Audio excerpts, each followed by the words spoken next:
Good evening. My name is Michael. I'm a grateful believer in Jesus Christ. I struggle with bipolar disorder, depression, anxiety, anger, overeating, and people pleasing. Hi. So I am the pastor of Meadowbrook Assembly and the ministry leader here. And our church has developed a theme. I've been here. It'll be 1 year yesterday. I preached my first sermon here. Excited. So our church over the course of this last year has developed a theme to be a place of hope for the hurting. That's what we want this place to be, and that's, I believe, what God's shown me this place is going to be. This church has been through a lot, and I believe that by reaching out to our community and to the hurting, that God's going to do some amazing things here. So tonight we have a testimony, and I'm excited about this. I went to the Journey Church in Effingham and gave my testimony there and was so blessed by what was going on there. It was just awesome, exuberant. And the fact they had chip ceremony, we're going to start doing that here now. We were doing chips every week, but on the fourth Tuesday, we're going to start doing a chip ceremony because I just love the way they did that so much and all the excitement that went with that. So that's something we're going to, it's nice going to other CRs sometimes. You get to really see what other people are doing that works, that doesn't work, and that is just awesome. So I thought that was an awesome thing you guys did at your CR. So I want to shut up now and welcome Tammy. She's a ministry leader from Effingham's Journey Church. Thank you, Michael. We do have fun at our CR. We just do. Hello, my name is Tammy Leonard. I am a grateful believer in Jesus, and I am recovering from codependency, overeating, and sexual addiction. Hi. So I am going to start my story of chaos begins at birth. So here's a little bit of a backstory so you can see how my life unfolded. When my parents were 4 months pregnant with me, my dad got drafted to go into the Vietnam War.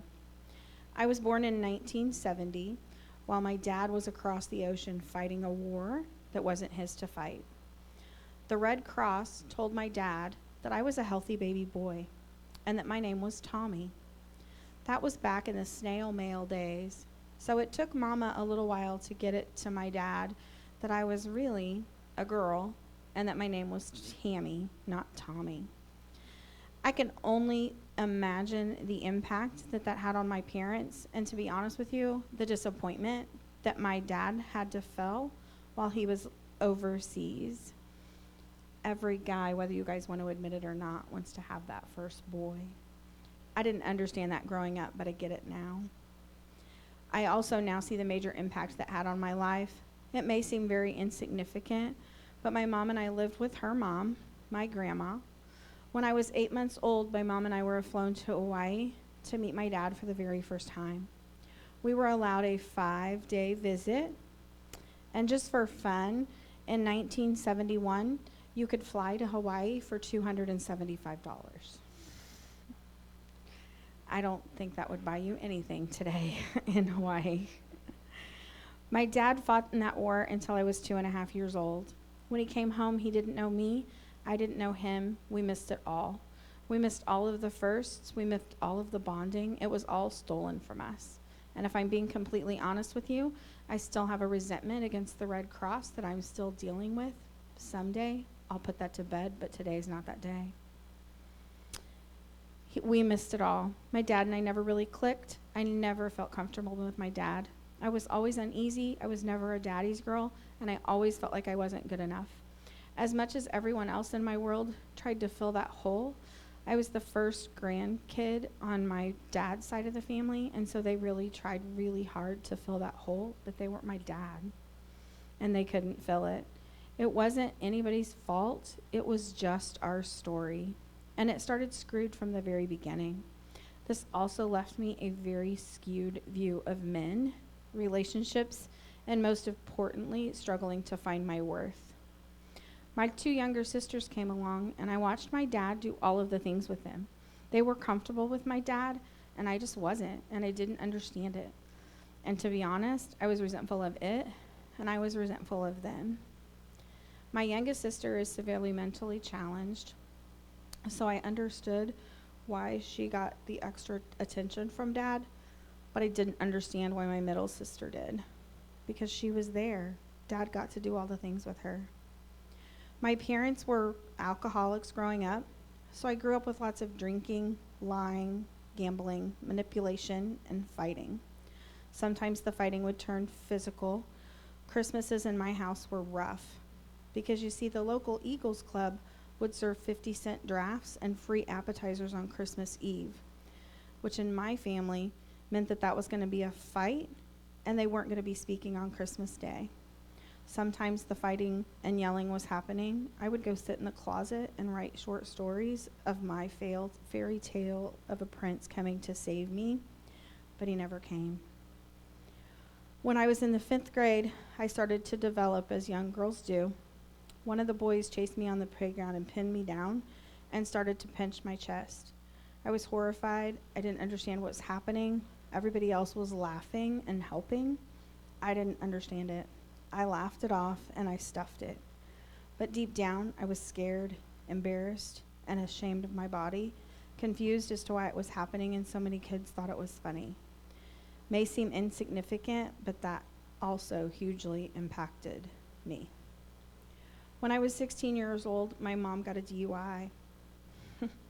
So now she gets sent to rehab, because back then, you were one and done. You got a DUI, you got sent to rehab for 90 days.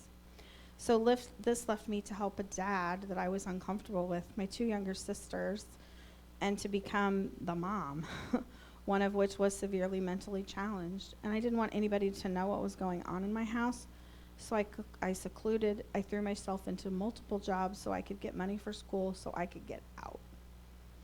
I threw myself into those jobs and just doing whatever I could to get out when I turned 18.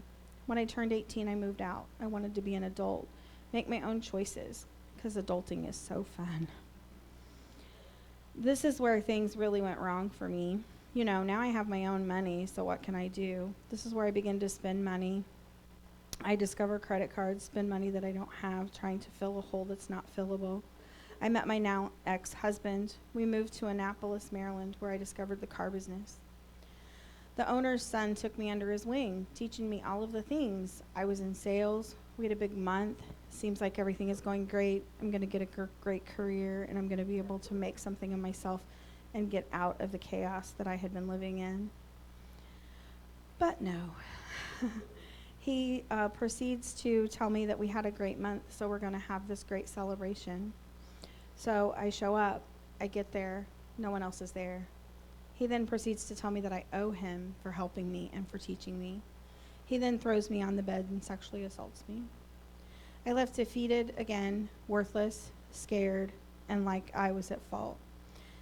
I told my best friend and my ex-husband at the time, and neither of them believed me. I was accused of cheating and just being sleazy. So again, I'm now defeated. Decide, okay, I'm just going to stuff my feelings because telling people doesn't work. So I stuff my feelings with food, overspending, and then I decide, well, let's use your body as a tool, as a weapon, and I'm going to use it to get what I want. I spiral out of control, having extra affairs, trying to feel a need to be wanted, desired, and behind that I leave a long trail of destruction. I never told anyone about this rape until 2021. It happened in 1992. And when I finally got into CR and started writing a true testimony, that is when I realized that it really was rape, because up until then, I didn't really believe it was rape. I thought it was my fault. And it held me hostage for that long. I believed that I was unlovable, worthless, but Jesus says that I am forgiven, loved, healed, and so are you. I went on to be blessed with 2 beautiful daughters, but the chaos would continue. I had no more extra affairs. I stayed faithful in my marriage. I was still, however, spending too much, lying, overeating, picking fights, all of the destructive behaviors. I was using sex in my marriage to get what I wanted.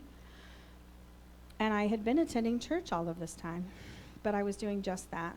I was just sitting in a pew. I was attending the things, singing the hymns, doing the things that made me look good, like that good Christian girl that had turned her life around.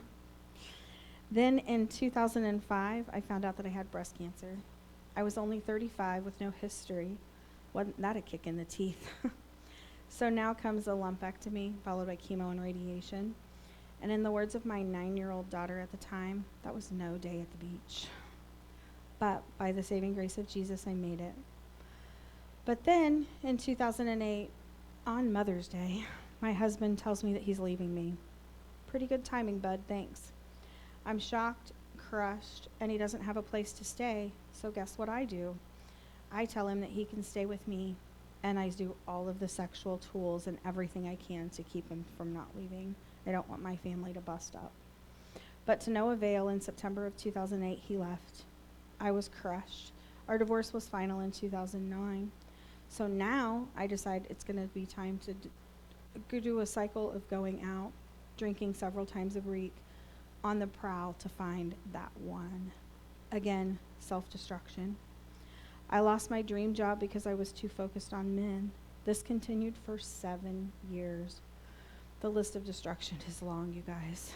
In late 2013, I get invited to go to another church, and I really like it. But I'm not going to be one of those people that show up at Christmas and Easter.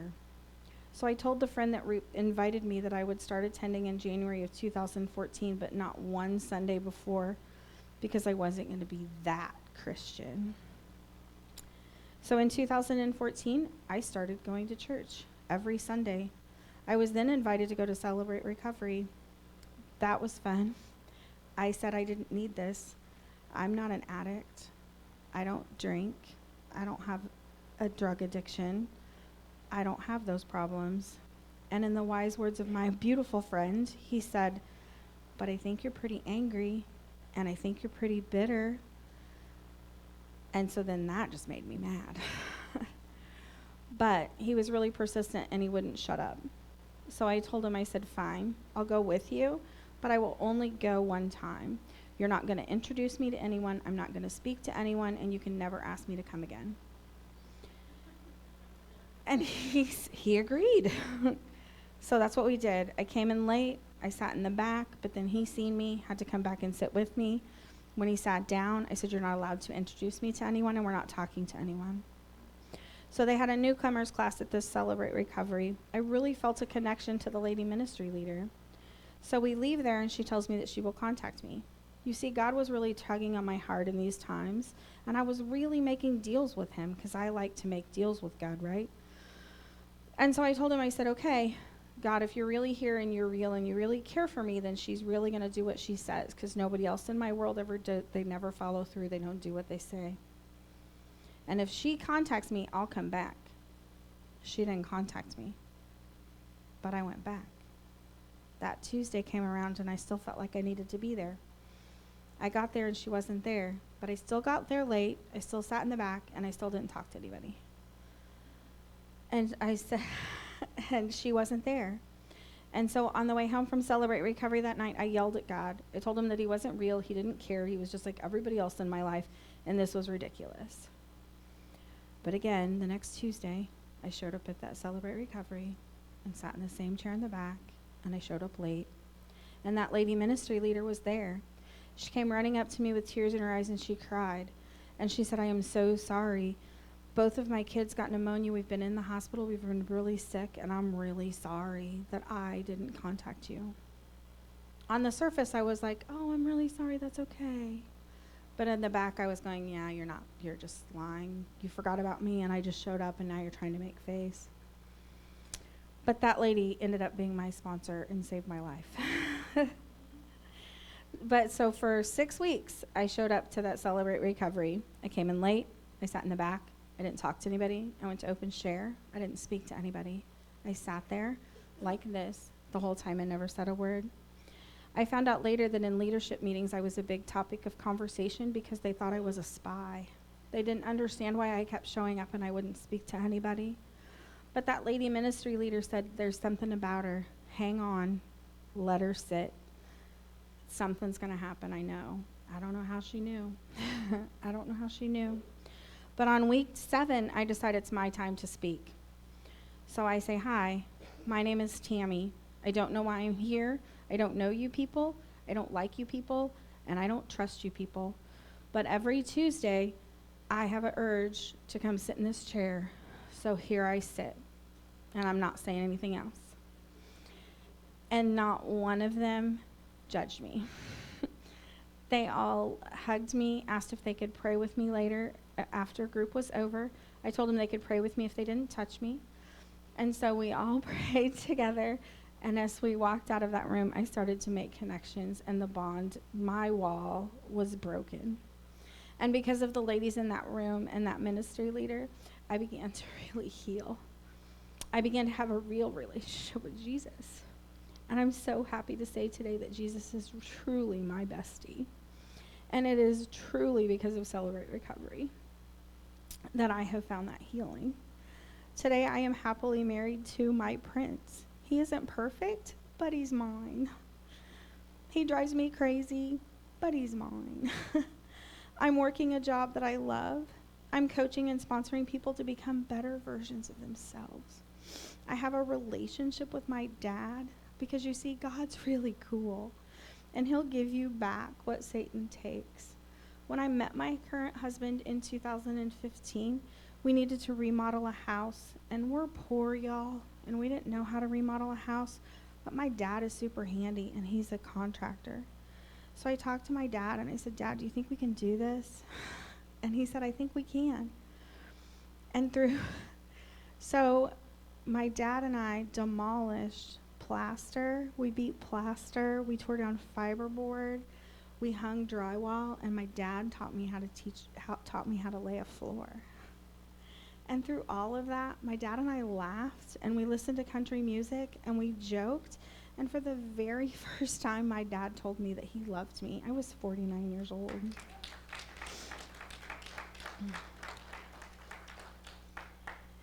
And also, in all of that, I have to tell you about the saving that my Jesus did in my dad's life. In 2014, on Father's Day, I invited my father to come to church with me. I didn't think he would do it because he didn't like that stuff. And I told my mom, I said, he's not going to come, but I'm going to ask him. And he came. And when we got home, we're pretty redneck in my house. And my dad said, I really like that preacher guy. I liked what he said. My parents have been attending church every day. They're both in life groups. They both have prayer groups. And my dad opens and reads his Bible every single day.